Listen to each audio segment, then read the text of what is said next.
صلوا على النبي وآل سيدنا محمد. اللهم صل على سيدنا محمد وآل سيدنا محمد. اللهم صل على سيدنا محمد وآل سيدنا محمد. Alhamdulillah, tuan dan puan jamaah suluk,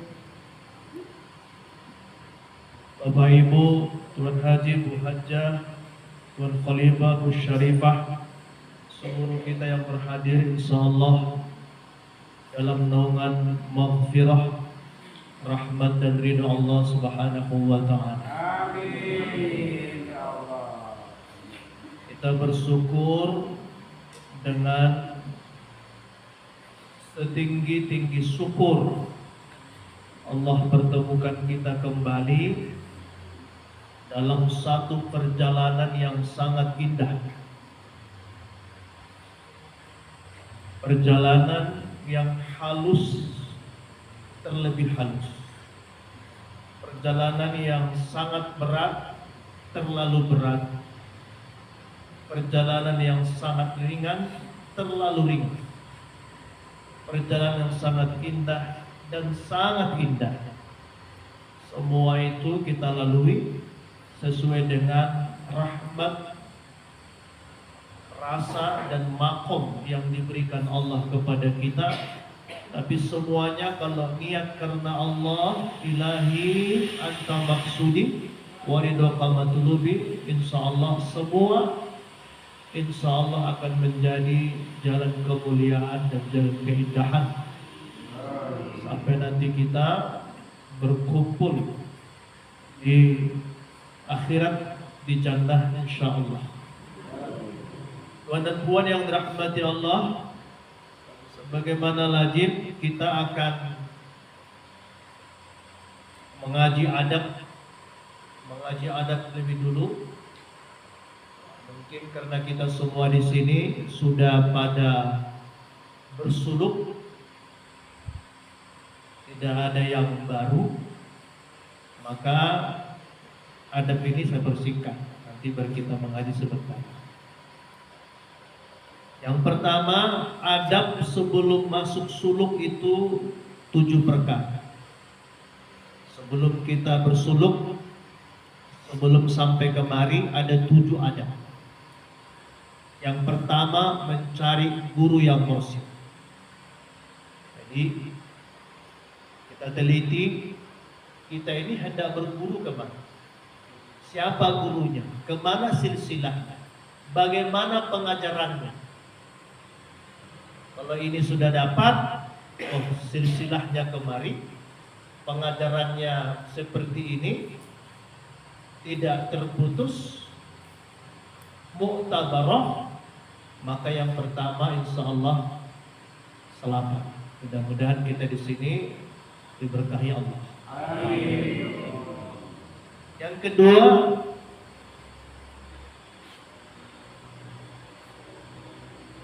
maka hendaklah diperhatikan apakah guru kita itu benar-benar guru yang akan membawa kita kepada Allah dari segi perilakunya, dari segi kewarokannya, dari segi pengetahuannya, pengamalannya. Jadi hebat bertarekat. Tidak hanya sekedar mencari guru. Saya mohon maaf, tapi ini mungkin jangan direkam. Sekarang banyak thariqah ini, saya lihat, kami kemarin juga dengan Tuan Syekh Iqmal Penur Basilah mendiskusikan ini. Tapi mudah-mudahan kita dilindungi Allah. Kita doakan semua thariqah ini diridhoi Allah. Tapi ada yang menurut kita menyalah. Dan kemarin itu menjadi perbincangan. Artinya ada sebahagian thariqah ini terlalu dimodern-modernkan, sehingga begitu dia Khalifah Syarifah, menurut saya jadi agak aneh. Jadi pakai jas, pakai dasi, kadang pakai celana li, pakai kaos besar-besar ban. Yang lebih gawat lagi, tapi naudzubillah min dzaliknya, gurunya bersalaman nggak pakai lapis. Oh. Sekarang di mana-mana agak banyak tuh muridnya. Bersalaman, guru nggak bersalaman dan pakai celana li. Dekat di sini tarikatnya, Simalungun juga. Jadi kalau kita kembalikan kepada adab tanwirul qulub, apabila kau lihat gurunya, pengajarannya bertentangan dengan syariat, mau terbang pun di udara, tinggal sekali. Mau terbang di udara, mau sejuta muridnya. Kenapa? Karena sudah bertentangan dari syariat. Kau tengok, dan kau perhatikan terus asal gurunya itu asal pergi ke persulukan, ini aja jalan-jalan sama muridnya perempuan. Perhatikan nanti itu. Maksud saya begini, tarekat ini kan supaya kita makin takut kepada Allah. Kok salamannya kok bebas, kok tengok caranya pun agak keren-keren gitu loh. Saya merasa begini, saya dulu waktu di bank memang diaturkan pakai dasi, diaturkan pakai eksekutif, pakai jas. Saya merasanya udah begitu pakaiannya, kadang-kadang merasa risih kadang pakai itu. Karena mungkin kata basicnya, dasarnya mungkin kita bukan begituan ya, tapi karena peraturan perusahaan harus pakai jas, pakai dasi. Karena saya sudah kepala cabang, kita ini meninggal ayah saya melanjutkan justru bahagia karena meninggalkan dasi, meninggalkan jas. Ini mau dilantik khalifah, aku tengok jadi pakai dasi, pakai jas. Aduh ya Allah. Itu dan sebahagia, dan ternyata ketika kita latih kebasilan mereka sudah diputuskan, tidak lagi dianggap itu silsilahnya dari situ, sehingga mereka ambil silsilah dari tempat lain. Jadi hati-hati. Jadi nanti bisa dicek itu. Jadi buat saya begini, ini penting karena saya lihat kan kalau kita bertarekat ini bolehlah mungkin sesekali kemana pakai pakaian biasa, tapi jangan jadi dimodifikasi gitu loh. Bagus misalnya, kalaupun nggak pakai apa-apa, jangan jadi pakai celana, pakai serban, pakai kaos. Artinya bukan ada serbannya, kan boleh kan? Jadi artinya lebih paham maksud saya. Jadi menurut saya ini kan saya sampai orang tarekat terganggu saya bagaimana. Bagus kalau memang tidak harus begitu. Boleh, artinya kan kalau mungkin dia ada investasi segala macam, boleh nggak pakai apa-apa, tapi jangan pakai celana, pakai kaos, berserban. Paham maksudnya? Kalaupun harus misalnya itu buka serbannya gitu loh, supaya agak sesuai. Kemana ibu-ibu melihat ada orang pakai celana, pakai kaos, pakai serban? Coba lo. Jangan. Dan itu sekarang berkembang itu. Jadi kita doakan semoga semua diampuni, diberi Allah jalan kemuliaan. Tapi saya takut ke depan tarekat ini lari jadi tujuannya. Sudah bergeser, sudah semacam udah penampilan aja.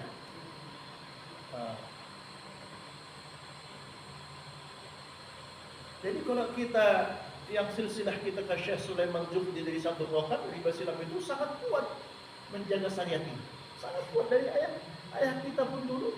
Makanya saya walaupun sampai dokter kuliah, kalau aku perhatikan dulu karena kebetulan guru saya ayah saya, kalau bertentangan dengan syariat nggak saya ikuti.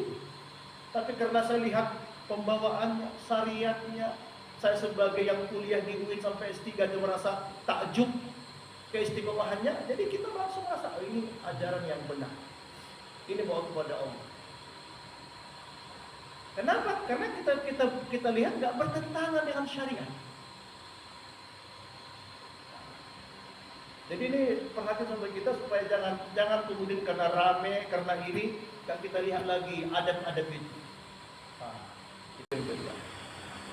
Yang ketiga,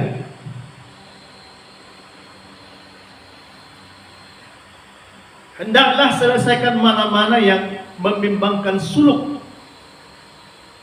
baik perkara dunia dan akhirat. Maksudnya udah cari mursyidnya ketemu, cari apanya, pengamalannya, alhamdulillah. Kemudian kembali ke kita nih, aku mau suluk nih. Pekerjaan dunia yang membangkang itu ditinggalkan. Jangan lagi udah sampai kemari mikirkan dunia lagi, jangan. Tinggalkan.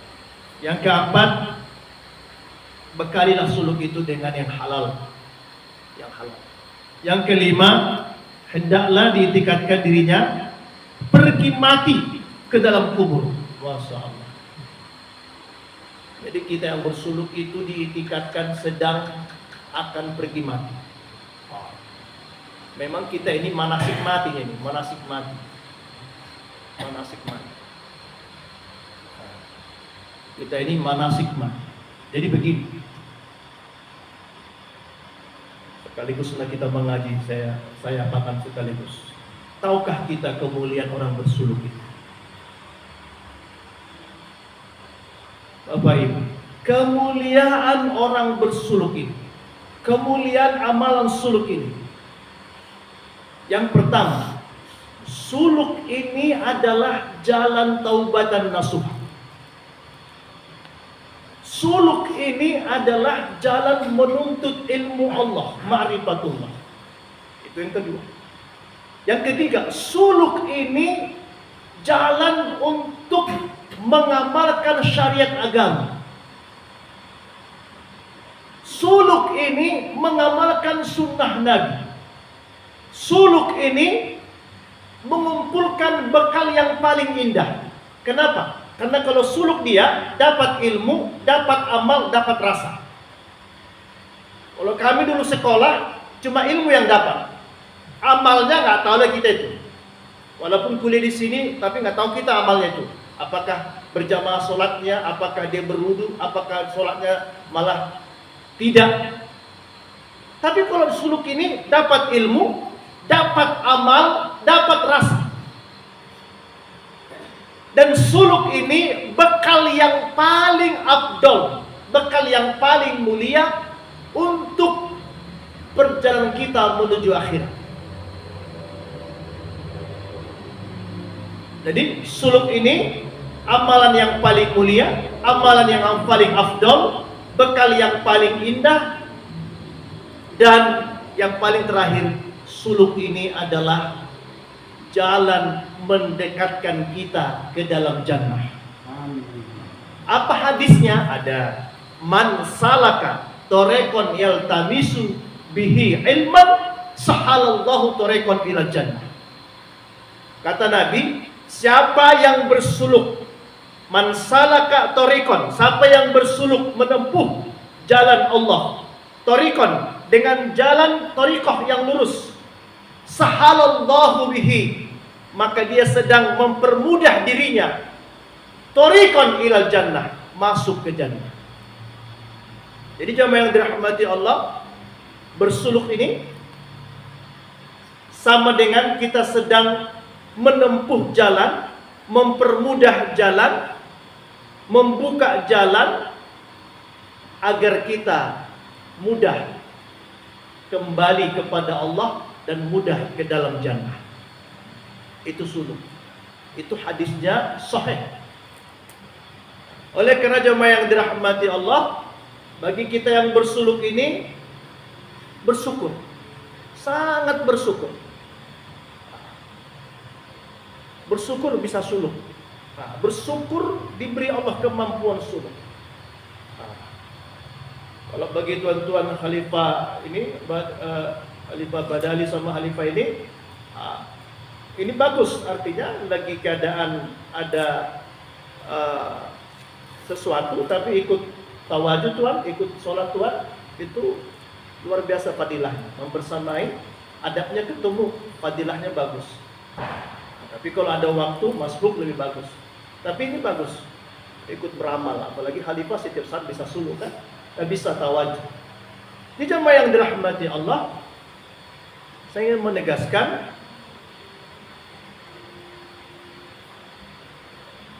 ada ayat Al-Quran begini, kaifa takfuruna billah wa kuntum ahyahum wa kuntum amwatan fa ahyakum summa yumitukum summa yuhyikum, summa ilaihi turja'un. Kata Allah begini, apa yang membuatmu ingkar? Apa yang membuatmu malas beribadah? Apa yang membuatmu tidak peduli menuntut ilmu kepadaku? Apa yang membuatmu sepele kembali kepadaku? Wa kuntum amwatan, padahal kau dulu tidak ada. Kau dari supermarket, kemudian kuhidupkan. Fa'ahyakum, kau kuhidupkan. Dan kata Allah, summa yumitukum, dan kau nanti akan kumatikan. Summa yuhyikum, kubangkitkan kau nanti. Wa ilahi turja'un, baru nanti kau akan datang kepadaku di akhirat. Akan kutentukan di mana tempatmu, apakah surga dan neraka, dengan perjalanan sangat panjang itu di akhirat. Kata Allah, kenapa kau tak pedulikan itu? Jadi hebat itu. Kata Allah, kenapa kau malas? Kenapa kau tak sungguh-sungguh menuntut ilmu ini? Padahal kau akan menuju kematian. Maka jemaah yang dirahmati Allah, di saat kita berzikir, di saat kita bertawajuh, di saat kita mau tidur di kelambu, ngomong kepada diri, wahai diri ini, sudahkah engkau siap jika nanti dipanggil oleh Tuhanmu? Wahai diri ini, sudahkah yakin kau dengan bekalmu apabila nanti kau diperjalankan di alam kubur? Wahai diri ini, kenapa enggan, kenapa malas untuk berzikir, beribadah? Bukankah ini kesempatanmu mencari bekal yang paling indah? Jemaah yang dirahmati Allah, maka syukur itu kuatkan berzikir, kuatkan beribadah. Ini jalan paling mulia. Syekh Abdul Wahab Rokan, Sumatera Utara, Syekh kumpulan di Padang, ada si Yusuf Masakar di Sulawesi, di mana-mana tempat di Riau, mereka dulu menuntut ilmu ke Makkah. Dengan masyayikh syekh mulai dari fikih, tafsir, ujungnya mereka bersuluk di Jabal Qubis. Sekarang itu jadi raja. Kalau orang umroh, orang Makkah, haji, ketahuan itu Jabal Qubis itu sekarang raja. Dulu mereka bersuluk di situ. Sudah belajar fikih, belajar tafsir Al-Quran, belajar hadis, kemudian sudah menjadi faqih, sudah ilmunya hebat secara fikih, mereka sempurnakan dengan bersuluk Jabal Qubis. Maka pulang Syekh Rokat, pulang sekumpulan, pulang Susul Makassar, pulang para masyayikh, bahkan sampai ke Jawa itu semua mereka mengembangkan torekoh sampailah ke kita. Jadi torekoh kita ini yang kita makan ini Bapak Ibu, bukan ini amal-amalan biasa. Ini silsilahnya sampai kepada Nabi yang mereka dulu berguru di Makkatul Madinah, di Madinah, di Makkatul Mukarramah, menjadi ulama di sana, kemudian mereka menuntut ilmu ini Jabal Qubis sampai kepada kita. Jadi ilmu ini bukan lagi ilmu yang biasa-biasa. Bersyukur kita dikasih Allah ilmu ini. Itu yang dirahmati Allah. Perhatikan di antara saudara kita, ada yang sudah pergi. Perhatikan keluarga kita, ada yang sudah pergi. Ada yang sudah berpulang. Alhamdulillah di antara jamaah-jamaah kita, ada yang sudah berpulang. Insya Allah dengan keagungan kalimat la ilaha illallah yang dizikiri dalam kelambunya dan suluknya, husnul khatimah. Amin. Kepada seluruh jamaah kita yang berpulang, kepada ruhnya, Al-Fatihah.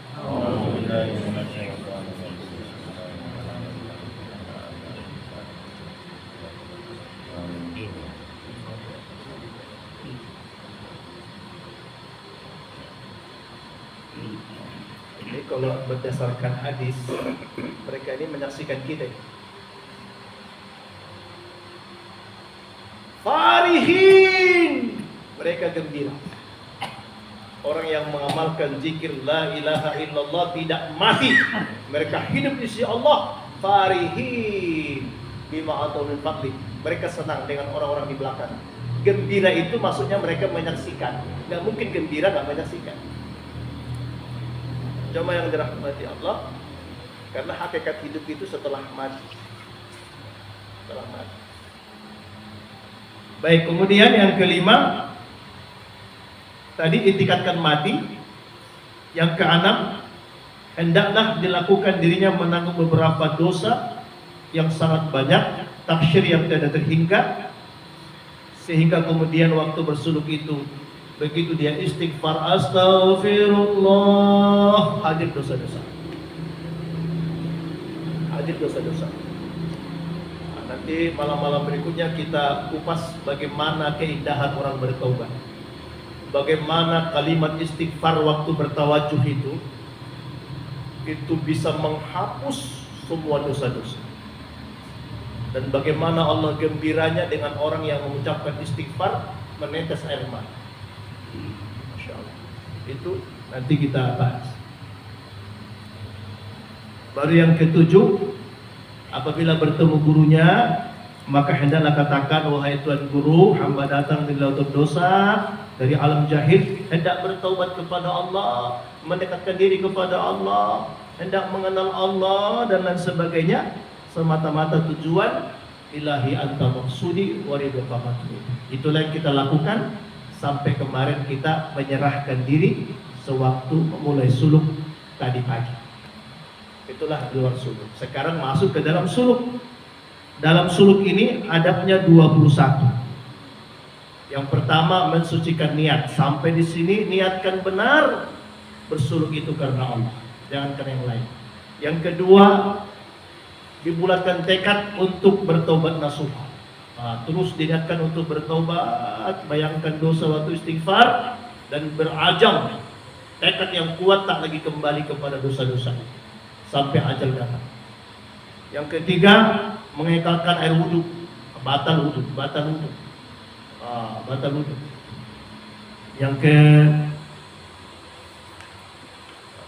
Yang keempat, terus berzikir, diamalkan zikir yang dikasih gurunya, jangan berhenti. Berzikir di kelabu di mana berzikir. Yang kelima, membulatkan hati, ukuf qalbi. Jadi terus berzikir, hati terus dikuatkan untuk mengingat Allah. Di sini dijaga hati, menguatkan kepada Allah. Yang keenam, mensucikan hati daripada segala cita-cita, termasuk akhirat. Jadi bersuluk itu jangan mau syarifah, jangan mau khalifah, tidak boleh. Jangan mau masuk surga, tidak boleh juga. Bersuluk itu mengharapkan ridho Allah. Jadi kalau nggak ada surga, kita nggak suruh lagi. Kira-kira gitulah. Meskipun kalau sudah mencari ridho Allah, sudah dapat surga, boleh mengharapkan surga, tetapi ridho Allah lebih utama. Kira-kira gitu.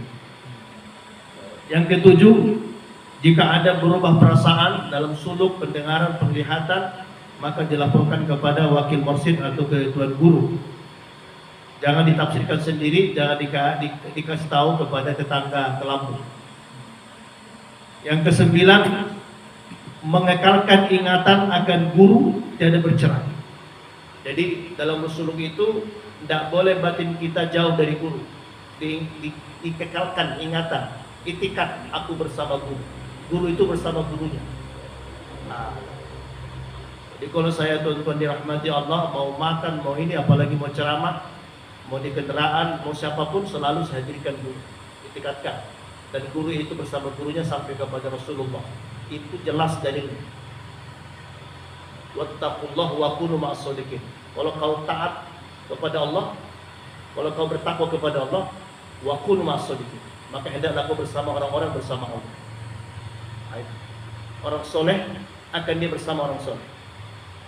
Pemain catur, maka hatinya condong pemain catur. Pemain gaplek, hatinya condong pemain gaplek. Jadi ini penting. Dan perhatikan baik-baik, waktu mengitikatkan bersama guru hati itu, maka hendaklah adab yang terakhir nanti sesudah suluk, tapi dalam pengamalan itu diamalkan sekarang. Apa itu? Diitikatkan bahwa guru itu khalifah Rasul. Tidak ada menyamai di alam ini itikat kita, karena Allah yang maha alim dan Rasulullah yang maksum. Selain itu berdosa. Tapi itikat kita itu ada, berarti sama kita dengan memperbaguskan harapan kita kepada Allah Rasul. Jadi itikatkan guruku itu khalifah Rasul. Tidak ada yang menyamai, itu ada.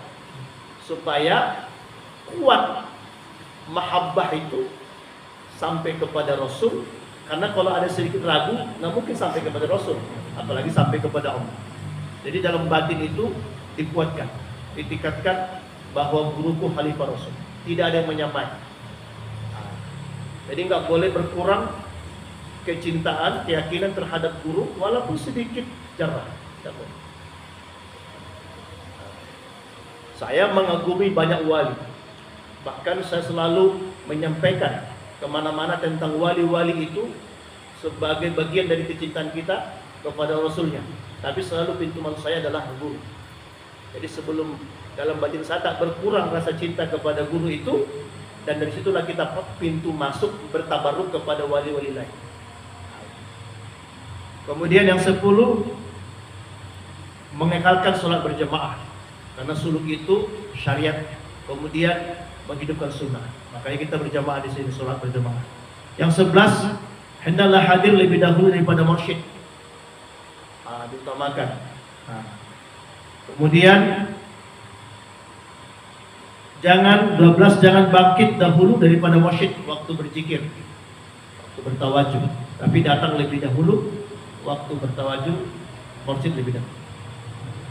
13, jangan bersandar kepada sesuatu waktu berzikir. Mudah-mudahan ulama kita ini. 14, hendaklah kuat memelihara lidah berkata-kata. 7 kata dengan di luar jamaah, 14 kata dengan sesama jamaah. Ini kalau kita minta ampun kita kepada Allah ini ya. Kalau kita laksanakan ini ya. Kita 7.000 kata kadang-kadang satu hari, 14.000 kata. Banyak kan ngomong-ngomong daripada berzikir. Kita minta ampun kita kepada Allah ini. Kalau ini nggak bisa kita laksanakan ini. Kalau bisa laksanakan jadi wali nih, jadi wali. 15, melazimi duduk pada tempatnya dan jangan keluar melainkan ujung. Kalau dulu Bapak Ibu, cerita orang dulu bersuluk itu dikubur langsung, namanya robita kubur. Jadi mereka berzikir itu tidak kubur, digali kuburnya. Jadi masing-masing apa ada kubur itu. Makanya orang bersuluk itu nggak pernah banyak kubur itu, berapa orang aja, tapi langsung berzikir di kubur itu langsung orangnya. Sangkin mempraktekkan latihan mati itu gitu. 16, apabila keluar dari tempatnya hendaklah selubungi, macam begini.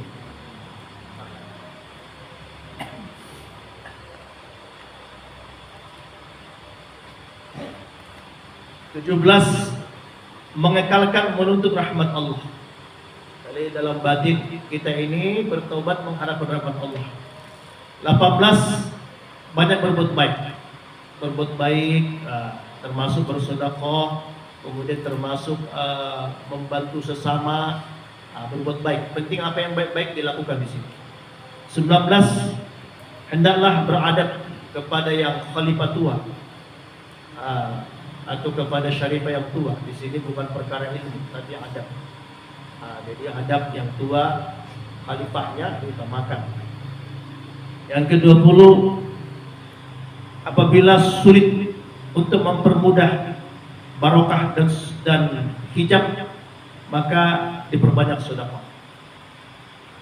Sedekah itu banyak, bisa jadi ada anak datang kemari dibawanya pisang, makan orang ini, makan orang bersuluk. Ada anaknya mau datang dibawanya ubi, kemudian kita makan pas itu sedekah. Bagus itu. Datang anaknya kemari dibawanya pisang, dimasak, kita masak. Dibawanya ubi, dibawa jagung. Saya suka jagung, kalau ada jagung muda. Kemudian dimasak pas apakah pagi atau sore pas nggak makan, itu sedekah. Jadi tidak harus dalam bentuk uang. Kan selama kita sini sulukan kadang ada jajan-jajanan boleh. Makanan ubi, jagung, suhat boleh.